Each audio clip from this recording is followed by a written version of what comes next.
Et si la canicule que nous connaissons ne sortait pas de nulle part, sommes-nous là face aux premiers effets d'un réchauffement climatique que nous refusons toujours de regarder en face? C'est la question qui fâche de 7h15 sur Europe 1. Et pour y répondre, je reçois Jean-Marc Jancovici. Bonjour. Bonjour. Vous êtes cofondateur du cabinet Carbone 4 et membre du conseil scientifique de la Fondation Hulot pour la nature et l'homme. Sommes-nous, Jean-Marc Jancovici, en train de courir à notre perte ? Courir à notre perte, c'est peut-être un peu fort comme expression. Par contre, en train de risquer des ennuis beaucoup plus sérieux que l'idée qu'on s'en fait, là je pense que la réponse est oui. Quels ennuis et quand?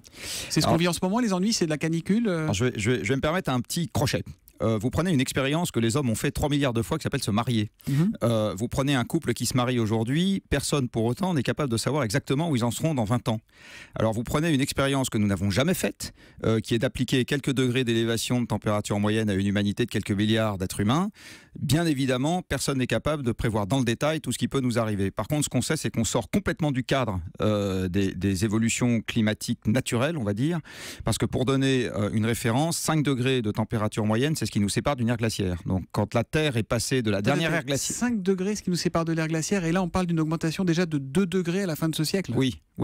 Donc on parle de quelque chose d'extrêmement brutal, dont il est totalement illusoire de prétendre voir toutes les conséquences à l'avance. Ça veut dire que c'est un grand saut dans l'inconnu en fait. On prend le risque de l'inconnu là. Absolument, c'est un grand saut dans l'inconnu.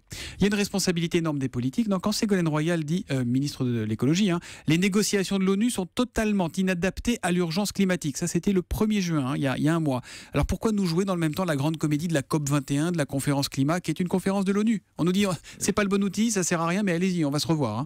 Il faut lui poser la question. Vous pensez, vous, le climatologue, qu'il y a cette responsabilité des politiques? Alors, on fait de la com au lieu de s'attaquer au problème?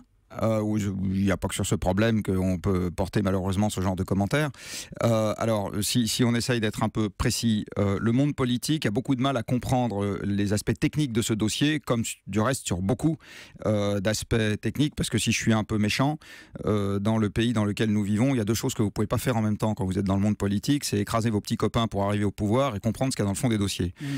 Donc en général, les gens qui arrivent au pouvoir, ils ont des connaissances techniques très très superficielles sur les dossiers qu'ils ont besoin de traiter.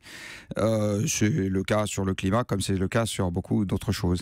Donc il y a une responsabilité des politiques, mais il y a aussi une responsabilité de leurs électeurs. C'est-à-dire qu'à un moment, on a les politiques qu'on mérite. On ne peut pas dire je m'occuperai de ce problème, pardonnez-moi l'expression, quand il fera beau, et puis ensuite dire comment ça c'est un scandale, les politiques s'en occupent pas. Et vous avez l'impression qu'il y a quand même une prise de conscience de la part de la classe politique, même mondiale d'ailleurs, de l'ONU, de tout ça ou pas?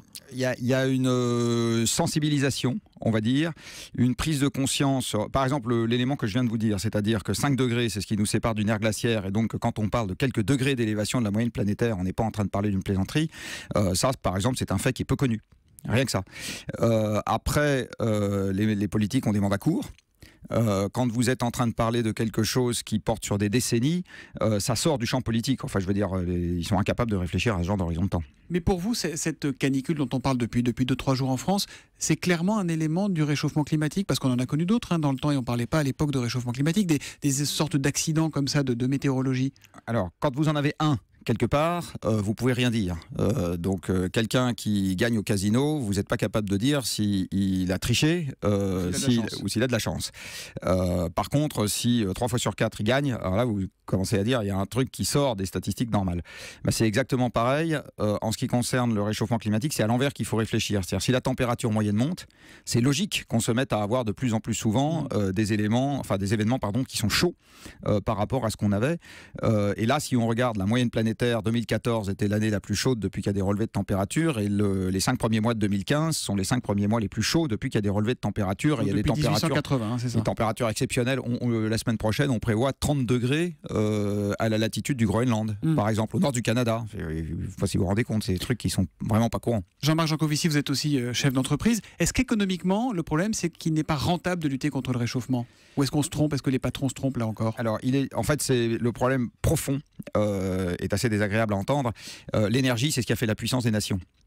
L'énergie, c'est ce qui permet de mettre les machines au travail. Et aujourd'hui, ce qui produit nos chemises, nos tables, nos chaises, nos voitures, nos bâtiments, ce qu'on mange, etc., c'est que des machines. Donc le fait de renoncer volontairement à une partie de l'énergie qu'on utilise, parce que dans le monde, 80% de l'énergie qu'on utilise, c'est pétrole, gaz, charbon, ça fait du CO2. Renoncer volontairement à une partie de l'énergie qu'on utilise, ça revient à abdiquer délibérément une partie de notre puissance industrielle, qui est celle qu'on a pas cessé de chercher à renforcer sur les 2 derniers siècles. Donc c'est un problème économique majeur.